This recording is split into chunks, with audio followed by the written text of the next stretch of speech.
अस्सलामुअलैकुम। ये वीडियो मैं ज़मीन पर बैठकर इसलिए रिकॉर्ड करवा रहा हूँ कि ये मेरा एहतजाज है इस मुल्क के निज़ाम के ख़िलाफ़, और ये मेरा कानूनी और आईनी हक़ है कि अगर मुझे लगता है कि मुझे मार दिया जाएगा या मेरी टीम को किसी तरह का कोई नुकसान पहुँचा दिया जाएगा तो मैं कातिलों को पेशगी नामज़द कर सकूँ, और मैं नामज़द करने जा रहा हूँ। अगर खुदा न खास्ता ऐसी कोई नागहानी सूरत हाल होती है तो उस सूरत में मेरे या मेरी टीम के कत्ल का मुकदमा इस सूबे के चीफ जस्टिस, इस मुल्क के चीफ जस्टिस, इस सूबे के आईजी और इस मुल्क के हुक्मरानों के खिलाफ दर्ज होना चाहिए। इसलिए कि इससे पहले वीडियो में मैं आपको बता चुका हूं कि एक शख्स जिसे 2017 में रेंजर्स के साथ हमने गिरफ्तार करवाया था, जो जाली डीएसपी था, जब हमने रेंजर्स के साथ रेड की उस वक्त भी कपकपाती, रोती, बिलकती, चीखती, चिल्लाती, मदद मांगती बंधी हुई लड़कियों को हमने वहां से उसके चुंगल से बाजियाब करवाया था। हमारे लोगों ने उसकी टीम में शामिल होकर उसकी खूंखार वारदातों को रिकॉर्ड किया था। हमने आपको दिखाया था कि किस तरह से वो मियाँ बीवी को लेकर आया था, दोनों को बरहना करके तशद्दुद का निशाना बनाया था, बीवी को अपने पास रखा था और शौहर को भेजा था कि वो अपनी बीवी के तावान के पैसे लाए और बीवी को वापस लेकर जाए। ये तमाम तर उसकी दहशत, उसकी वहशत, उसकी बर्बरियत हमने रिकॉर्ड की अपनी जान पर खेल कर। एक लहजे के लिए जो लोग कहते हैं ना ये फेक और प्लांटेड प्रोग्राम, जरा कोई एक लम्हे के लिए ये जुर्रत करे कि लोडेड पिस्टल्स के सामने आप उसके गैंग में शामिल होकर उसके खिलाफ खुफिया रिकॉर्डिंग कर रहे हो। अल्हम्दुलिल्लाह हमने वो किया, रेंजर्स के साथ इसे गिरफ्तार करवाया। अल्टीमेटली ये शख्स बाहर आ गया, और जो ये शख्स बाहर आया है उस पर कितनी FIR जरा मुलाहिजा कीजिएगा। इसकी वालिदा आंटी शबनम, उन पर जो सिर्फ अभी पिछले 24 घंटे में हमने रिकॉर्ड हासिल किया उसके मुताबिक 5 FIRs हैं। 2013 में 2, 2014 में 1, 2015 में 1, 2016 में। इसी तरह जो शख्स जो हमने गिरफ्तार करवाया, जो जाली डीएसपी था और उसने अपने इर्द गिर्द जाली पुलिस बना रखी थी, उस पर सिर्फ अभी जो हमने 24 घंटे में इंफॉर्मेशन हासिल की 7 FIR हैं। कत्ल की, इक़दाम कत्ल की, मनशियात की, डकैती की, राहज़नी की, गैर कानूनी असलहे की, इग़वा बराए तावान की। और ये शख्स आज भी सुबह अदालत में धमकी दे के गया है कि मैं देख लूंगा टीम सरेआम को। आज पेशी थी और आज भी उसकी जमानत, जो अबूरी जमानत उसने हासिल की थी, वो कंटिन्यू हुई है और अगली तारीख पड़ गई है। आप अपने साथ साथ भी देखते रहेंगे, लेकिन मैं आपको ज़रा बताता भी रहता हूँ। ये दरख्शां थाने में 2016 में इस पर दफ़ा 324 के तहत मुकदमा दर्ज हुआ। ये वजी जिस जाली डीएसपी की मैं बात कर रहा हूँ, 2013 में हमने तो 2016-17 में कार्रवाई की, 2013 से इस पर मुकदमात होते आ रहे हैं और ये शख्स बाहर है आज भी। 2013 में इस पर FIR दर्ज हुई। थाना सर सैयद में पुलिस की जाली वर्दी बरामद हुई, 170 और 171 दफात लगी। 292 दफा के तहत 2013 में एक और मुकदमा इस पर दर्ज हुआ, इसकी वालिदा आंटी शबनम पर दर्ज हुआ। फिर वजी पर 2016 में 10/5/2016 को एक और मुकदमा दर्ज हुआ, 170, 171 और दफा 34 के तहत थाना सर सैयद में। फिर 2/1/2016 को एक और मुकदमा इस पर दर्ज हुआ, 292, 294, 34, 371 A।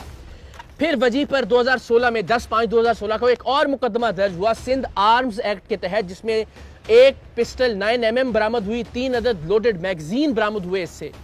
फिर वजी साहब पर 2014 में एक और मुकदमा दर्ज हुआ जिसमें 1140 ग्राम चर्स बरामद हुई, और मेरी इल्म के मुताबिक 1000 ग्राम से ज़्यादा पर सजाए मौत होती है।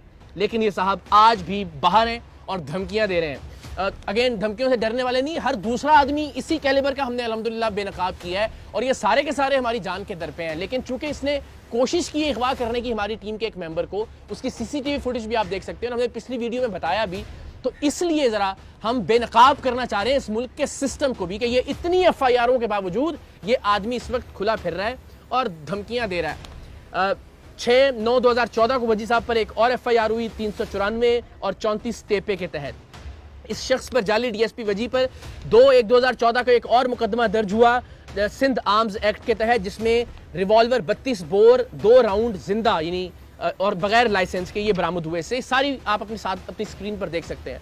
28/5/2015 को वजी पर एक और मुकदमा दर्ज हुआ, 342, 324, 355, 170, 171, 392, 34, 504, 337 ये दफात लगी इसके अंदर।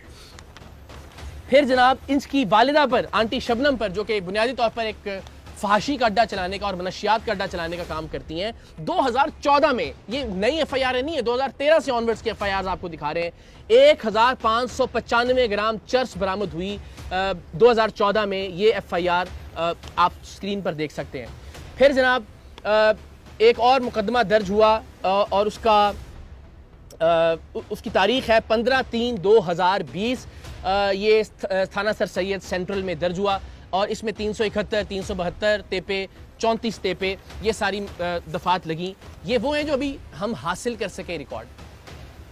इस कदर ख़तरनाक मुजरिम, कत्ल, इक़दाम कत्ल, मनशियात, गैर कानूनी असलहा, अगवा बराए तावान, जिसे रेंजर्स के साथ हमने गिरफ्तार करवाया, जो इस वक्त बाहर निकल कर हमारे एक मेंबर को गिरफ्तार कर अगवा करके तशद्दुद की गरज से उसने उसको बताया कि मैं तुम्हें हब चौकी पर ले जाकर टुकड़े करके मारूंगा और बाकी मेंबरों को भी टीम सरेआम की। और वो अल्लाह की मेहरबानी से सीसीटीवी फुटेज में आप देख सकते हैं कि जो उसे गोलियां ज़बरदस्ती पिस्तौल के जोर पर खिलाई थी, उनका असर ज़ायल हुआ और बेचारा वो भागने में कामयाब हो गया। तो उस अगवा का जो पर्चा हुआ उसकी गिरफ्तारी से पहले जमानत हो गई और आज उसकी जमानत में मजीद तौसी हो गई है। इस कैलिबर का शख्स इस मुल्क के अदालती निज़ाम के हाथों आज़ाद फिर रहा है। हमें तो अल्हम्दुलिल्लाह, मैंने अर्ज़ किया कि आप ये तो एक बहुत ही छोटे लेवल का मुजरिम होगा, इससे बड़े बड़े मुजरिमों को बेनकाब किया है। हम तो जब घर से निकलते हैं तो अपने बच्चों का माथा चूम के इस नीयत से निकलते हैं कि वापस पता नहीं आ सकेंगे या नहीं आएंगे, किस गोली पर हमारा नाम लिखा होगा। टीम सरेआम के जितने भी मेंबर हैं अल्हम्दुलिल्लाह जान लिटरली हथेली पर रखकर बेनकाब करते हैं मुजरिमों को और हर वक्त मौत का सामना करने के लिए तैयार रहते हैं। लेकिन जो खतरनाक चीज़ है, एक तो ये कि एक ऐसा आदमी जिसने टीम सरेआम की मदद की, वो अगवा हुआ, अगवा होने से वो बच निकला किसी तरह से, और उस पर जो FIR हुई उसमें उसको जमानत मिल गई उस मुजरिम को जिस पर दर्जनों मुकदमात हैं, कत्ल के, इक़दाम कत्ल के, असलहे के, अगवा बराए तावान के। और इससे बढ़कर ये कि आज भी अदालत में खड़े होके वो उस शख्स को धमकी दे रहा है कि मैं देख लूँगा तुम्हें भी और टीम सरेआम को भी। तो ये मुझे नहीं पता कि कौन सा लफ्ज़ इस्तेमाल किया जाना चाहिए इस मुल्क के निज़ाम इंसाफ के लिए। पुलिस एहलकार ज़ाहिर वो यही कर सकते हैं, उन्होंने ये इतने सारे पर्चे दिए हैं उस पर। अब ज़ाहिर अदालतों का काम है कि उसको सज़ा दी जाए, कम से कम ऐसा ख़तरनाक आदमी बाहर ना हो। 3 साल ये जेल में रहकर आया है और जेल में रहने के बाद इसने एक पूरा गैंग तश्कील दे दिया है और बाहर आकर जो ये कार्रवाइयाँ कर रहा है उसकी भी हम तफसीलात इंशाल्लाह जल्द आप लोगों से शेयर करेंगे। लेकिन आप सोचें, इस मुल्क में क्या आप और मैं अपने बच्चों को छोड़कर मरना पसंद करेंगे इन हालात में कि जब एक क्रिमिनल इतना ताकतवर है, एक फहाशी का अड्डा चलाने वाली उसकी माँ इतनी ताकतवर है कि इतने मुकदमात में वो इस वक्त भी जमानत पर है और धमकियां दे रहा है। और आज ही उसने एक मोबाइल शॉप पर जाकर हमारे ही एक मेंबर के शनाख्ती कार्ड पर एक मोबाइल फ़ोन भी ख़रीदा है और उसकी भी तस्वीर हमें मौसूल हो गई हैं। ये हाल है इस मुल्क का। हमें कहा जा रहा है कि जी आप पुलिस की सिक्योरिटी ले लें जब तक हम इस शख्स को गिरफ्तार नहीं करते। किस चीज़ में गिरफ्तार करेंगे? ये इतने सारे मुकदमे हैं, सब में तो उसकी बेल हो गई, वो बाहर आ गया है। मैं शुक्रगुजार हूँ DIG साउथ का, SSP साउथ का, SP साउथ का, SSP इन्वेस्टिगेशन रशीद बरोही साहब का, शिराज साहब का, जितने भी अहबाब हैं फ़ोन कर रहे हैं, हमदर्दी का इजहार कर रहे हैं, कह रहे हैं जी पुलिस एहलकार भिजवा देते हैं आपके साथ, टीम के साथ। लेकिन हम आवाम के टैक्स के पैसों से सिक्योरिटी नहीं लेंगे। हम अपने तौर पर जो कर सकते हैं वो कर रहे हैं, लेकिन इन्हीं वसाइल को इस्तेमाल कीजिए इस तरह के मुजरिमों के ख़िलाफ़ खुदा के वास्ते।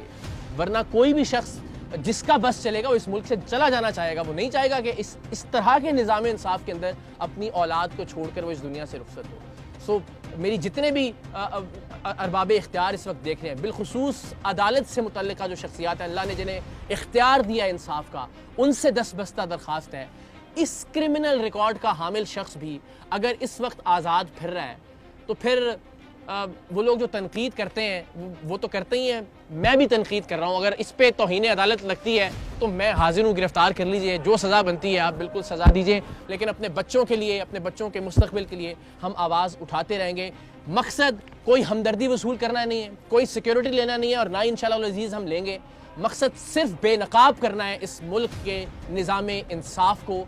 ये बताना है कि इस मुल्क में मुजरिम, कातिल, अगवा करने वाला, फहाशी का अड्डा चलाने वाला, मनशियात का अड्डा चलाने वाला कितना ताकतवर है और सच दिखाने वाला और सच को बेनकाब करने वाला कितना वल्नरेबल है, कितने ख़तरे में है। अल्लाह ताला पाकिस्तान का हामी नासिर हो। हम अपने हिस्से की शम्मा रोशन करते रहेंगे, चाहे उस शम्मा में, उस दिए में हमें अपना लहू शामिल करना पड़े। इंशाअल्लाह। पाकिस्तान जिंदाबाद।